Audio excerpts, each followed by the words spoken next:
তো hello guys, welcome to my page and channel Roaster Chef. And আজকের এই ভিডিওতে তোমরা দেখবে, শুনবে এন্ড ফিল করবে রোস্টার সেফ কি হয় এন্ড বেহেনচোদ মার্কা রোস্ট কারে করে।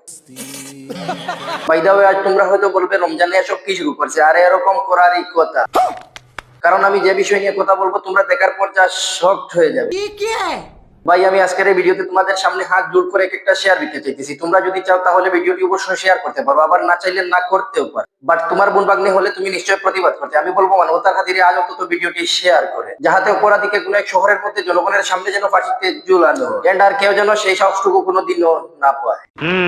ভাই আমি আবারও তোমাদের সামনে হাত জোড় করে একটা শেয়ার ভিক্ষা চাইতেছি। অন্তত আর কিছু করতে না পারলেও বোনটিকে একটি শেয়ার দিয়ে সাহায্য করুন, যাহাতে অপরাধীকে ফাঁসিতে ঝুলানো হয়। ভাই আমি এতক্ষণ অনেক কথাই বললাম, বাট তোমরা এই ভিডিওর আসল রহস্য জানতে পারো না। তো চলো আর দেরি না করে বিষয়টি জানতে কন্টেন্টটা দেখে আসি। ওকে, আপনি কান্দেন না বাবা, আপনি কান্দেন না, দোয়া করেন, আসিয়ার জন্য দোয়া করেন।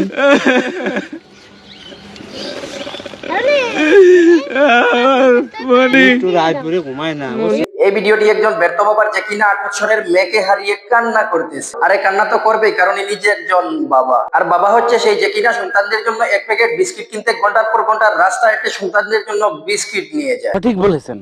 বাই দা ওয়ে, আজকের এই ভিডিওর মূল টপিক হচ্ছে বাংলাদেশের মাগুরা জেলার এক নিম্ন মধ্যবিত্ত পরিবারের শিশু কন্যা, যে কিনা 1 মাস বায়না করেছিল বোনের বাড়ি বেড়াতে যাবে। দেন তার মা তাকে বোনের বাড়ি বোনের সাথে পাঠিয়ে দেয়। বাট মেয়েটি সেখানে যাওয়ার পর বুঝতে পারে, আমি তো দুলাভাইয়ের বাসায় আসিনি, আমি এসেছি এক নরপশুর বাসায়। যে কিনা ছোট বোনের মতো আসিয়াকে দর্শন করার ট্রাই করে। বাট 4 মার্চ রাত্রিবেলা হঠাৎ করে তার দুলাভাই তাকে কুলে করে নিয়ে যায় বাসার বাহির। আসিয়ার দুলাভাই সজীব শেখ আসিয়াকে নিয়ে যাওয়ার পর আসিয়াকে দিয়ে দেয় তার বাবার কাছে। ওয়েট, সজীব শেখের বাবার নাম হচ্ছে হিটু শেখ, যে কিনা আসিয়াকে নিয়ে যায় কোনো এক ফাঁকা ঘরে। সেই করে সারা রাত আসিয়াকে বাবা ছেলে মিলে নির্যাতন করে। যখন ব্যাপারটা আশেপাশের লোক জানতে পারে, তখন মেয়েটিকে তাড়াতাড়ি মাগুরার কোনো এক হসপিটালে নিয়েছে। আর তখন দেখা যায় আসিয়ার পুরো শরীর দিয়ে খুব বেশি পরিমাণে রক্ত ঝরছে, এমনকি যৌনাঙ্গ দিয়ে পর্যন্ত রক্ত ঝরছে। আমার মনে হয় বাংলাদেশে এই প্রথম এত নির্মম ঘটনা ঘটেছে, যে ঘটনায় বাবা ছেলে স্বামী। বাই দ্য ওয়ে, চলিए शुरू करते हैं बिना किसी बकचोदी के। ও তোমার কোন কোন জায়গায় ব্যথা গো?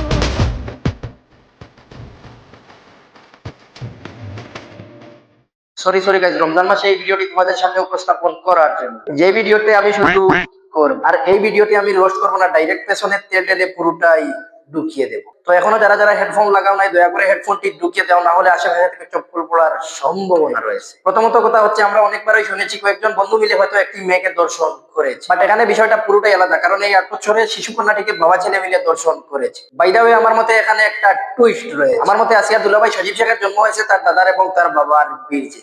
কারণ যেই কুকুরমে বাবা ছেলে স্বামী থাকতে পারে, তাহলে সজীব শেখের জন্মের সময় তার দাদু কেন তার বাবাকে হেল্প করবে না?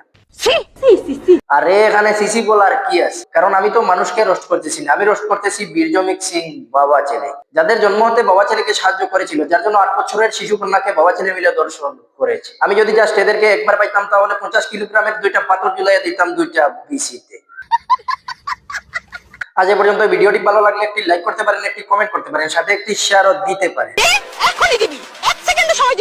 আর হ্যাঁ, আমার চ্যানেলে নতুন হয়ে থাকলে এইখানে ক্লিক করে সাবস্ক্রাইব করতে পারেন, আর পেজে থাকলে পেজটি ফলো করতে পারেন। ও তোমার